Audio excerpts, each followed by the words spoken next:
కర్నూలు జిల్లా రాజకీయాలు మళ్లీ హాట్ టాపిక్గా మారాయి. తెలుగుదేశం పార్టీ నియోజకవర్గాల ఇన్ఛార్జీల మార్పు అంశం రాష్ట్ర వ్యాప్తంగా చర్చనీయాంశంగా మారిన నేపథ్యంలో జిల్లాలోని అత్యంత వెనుకబడిన ప్రాంతాల్లో ఒకటైన ఆలూరు నియోజకవర్గంపై ప్రత్యేక దృష్టి సారించింది. రాష్ట్ర వ్యాప్తంగా నాయకత్వ మార్పుల చర్చ సాగుతూ ఉండగా ఆలూరులో సొంత పార్టీలోని వర్గ విభేదాలు, సమన్వయ లోపం, ప్రస్తుత ఇన్ఛార్జ్ ఏకపక్ష వ్యవహార శైలిపై అసంతృప్తి అధిష్టానం వరకు చేరినట్లు రాజకీయ వర్గాలు చర్చించుకుంటున్నాయి. ఈ నెల 25న ముఖ్యమంత్రి చంద్రబాబు నాయుడు ఆలూరు పర్యటనకు వెళ్లనున్న నేపథ్యంలో ఇన్ఛార్జి మార్పు జరుగుతుందా లేక ప్రస్తుత నాయకత్వానికి మరో అవకాశం ఇచ్చి వర్గాల్ని కలుపుకుని వెళ్లాలని హెచ్చరిక చేస్తారా అన్న ఉత్కంఠ టీడీపీ శ్రేణుల్లో నెలకొంది.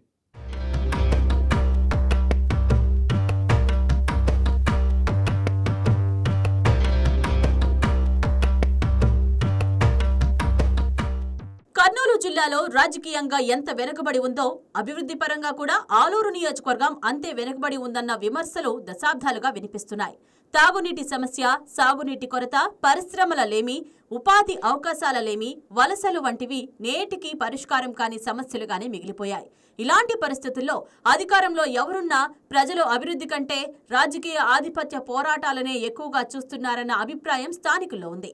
టీడీపీలో నాయకుల మధ్య సమన్వయాలేమి, ఒక వర్గాన్ని మరో వర్గం బలహీనపరిచే యత్నాలు, ఎన్నికల వేళ బహిర్గతమయ్యే అంతర్గత విభేదాలు పార్టీ విజయావకాశాలను దెబ్బతీస్తున్నాయని విశ్లేషకులు చెబుతున్నారు. 2014 నుంచి 2024 వరకు జరిగిన ప్రతి ఎన్నికల్లోనూ ప్రత్యర్థి పార్టీల కంటే సొంత పార్టీలోనే ఎక్కువ పోరు కనిపించిందన్న వ్యాఖ్యలు వినిపిస్తున్నాయి. 2024 ఎన్నికల్లో వీరభద్రగౌడ్ ఓటమి వెనుక కూడా ప్రత్యర్థుల వ్యూహాల కంటే సొంత పార్టీలో జరిగిన అంతర్గత రాజకీయాలే ప్రధాన కారణమని ఇప్పటికీ శ్రేణులో చర్చ కొనసాగుతుంది. ఆ తర్వాత ఇన్ఛార్జి బాధ్యతలు వైకుంఠం జ్యోతికి అప్పగించిన పార్టీలో ఆశించిన మార్పు రాలేదన్న అభిప్రాయం వ్యక్తమవుతోంది. ఏడాది పూర్తి కాకముందే మళ్లీ ఇన్ఛార్జ్ మార్పుపై ప్రచారం మొదలవడం ఆలూరులో టీడీపీ ఇంకా గాడిన పడలేదన్న సంకేతంగా రాజకీయ వర్గాలు భావిస్తున్నాయి.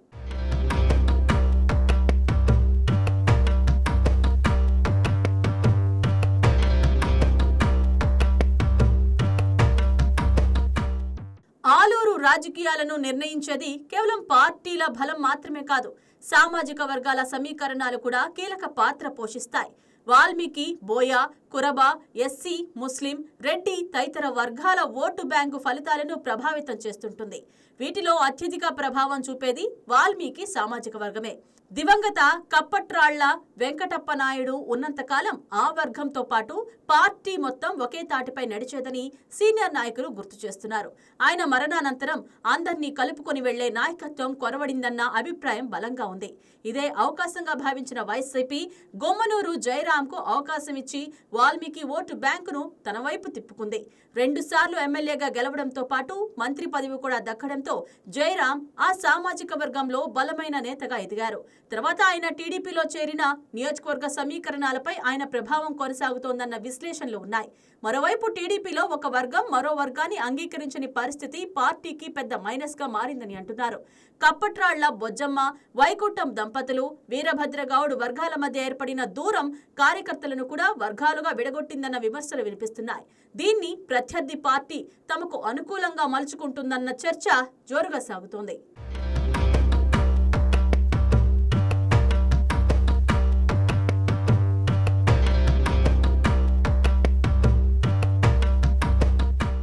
ఈ నెల 25న చంద్రబాబు నాయుడు పర్యటన తర్వాత రాజకీయ సమీకరణాలు మారుతాయా అన్నదే ఇప్పుడు అసలు ప్రశ్న. జిల్లాల పర్యటనలో భాగంగా ఆయన స్వయంగా స్థానిక నాయకులు, క్యాడర్తో సమావేశమై పార్టీ బలోపేతంపై సమీక్ష నిర్వహించనున్నట్లు ప్రచారం జరుగుతుంది. ఈ భేటీలోనే ఇన్ఛార్జి మార్పుపై క్యాడర్ అభిప్రాయాలు తీసుకొని కీలక నిర్ణయం తీసుకుంటారా, లేక ప్రస్తుత నాయకత్వానికే మరో అవకాశం ఇస్తూ వర్గ రాజకీయాలకు స్వస్తి చెప్పి అందరినీ కలుపుకొని పనిచేయాలని స్పష్టమైన హెచ్చరిక జారీ చేస్తారా అన్న చర్చ జోరుగా సాగుతుంది. స్థానిక ఎన్నికల్లో మెరుగైన ఫలితాలు సాధించాలంటే కొత్త సామాజిక సమీకరణాలకు ప్రాధాన్యం ఇవ్వాలని పార్టీలోని ఓ వర్గం భావిస్తున్నట్లు తెలుస్తోంది. ఈ నేపథ్యంలో రాష్ట్ర Valmiki corporation chairman Kappatralla Bojjamma, Guntakal MLA Gommanuru Jayaram కుమారుడు ఈశ్వర్ పేర్లు ప్రధానంగా వినిపిస్తుండగా 2 సార్లు ఓడిపోయినప్పటికీ తనకే మరో అవకాశం ఇవ్వాలని వీరభద్రగౌడ్ కూడా ప్రయత్నాలు ముమ్మరం చేసినట్లు సమాచారం. అయితే నాయకులను మార్చడం ఒకటే పరిష్కారమా, లేక దశాబ్దాలుగా కొనసాగుతున్న వర్గ విభేదాలకు శాశ్వత పరిష్కారం చూపి అందరినీ ఒకే వేదికపై తెరపైకి తీసుకురావడమే అసలు సవాలా అన్న ప్రశ్న ఇప్పుడు టీడీపీ ముందుంది.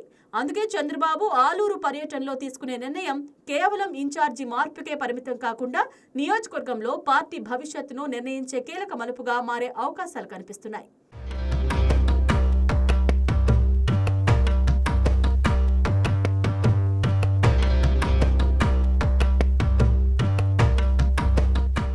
మొత్తంగా చూస్తే ఆలూరు రాజకీయాల్లో ఇప్పుడు అందరి చూపు ఈ నెల 25న జరగనున్న ముఖ్యమంత్రి చంద్రబాబు నాయుడు పర్యటనపైనే నిలిచింది. ఈ పర్యటనలో నాయకత్వ మార్పుపై నిర్ణయం వెలువడుతుందా, లేక వర్గ విభేదాలకు ముగింపు పలికి అందరినీ కలుపుకొని పార్టీని బలోపేతం చేయాలని అధిష్టానం స్పష్టమైన ఆదేశాలు జారీ చేస్తుందా అన్న ఉత్కంఠ పార్టీ శ్రేణుల్లో నెలకొంది. ఒకప్పుడు దివంగత కప్పట్రాళ్ల వెంకటప్ప నాయుడు నాయకత్వంలో ఏకతాటిపై నడిచిన పార్టీ నేడు వర్గాలుగా చీలిపోవడం రాజకీయంగా తీవ్ర ప్రభావం చూపుతోందని విశ్లేషకులు చెబుతున్నారు. దశాబ్ద కాలంగా ఆలూరులో టీడీపీ అధికారానికి దూరంగా ఉండడానికి ప్రత్యర్థుల బలం కంటే సొంత పార్టీలోని సమన్వయ లోపం, గ్రూపు రాజకీయాలే ప్రధాన కారణమన్న అభిప్రాయం బలంగా వినిపిస్తోంది. ఇప్పుడు అధిష్టానం తీసుకునే నిర్ణయం ఒక ఇన్ఛార్జ్ భవిష్యత్తును మాత్రమే కాదు, ఆలూరు తెలుగుదేశం పార్టీ రాజకీయ దిశను కూడా నిర్ణయించే కీలక మలుపుగా మారే అవకాశం ఉంది. చంద్రబాబు పర్యటన తర్వాత ఆలూరు టీడీపీలో కొత్త అధ్యాయం ప్రారంభమవుతుందా, లేక పాత విభేదాలే కొనసాగుతాయా అన్నది వేచి చూడాల్సిందే.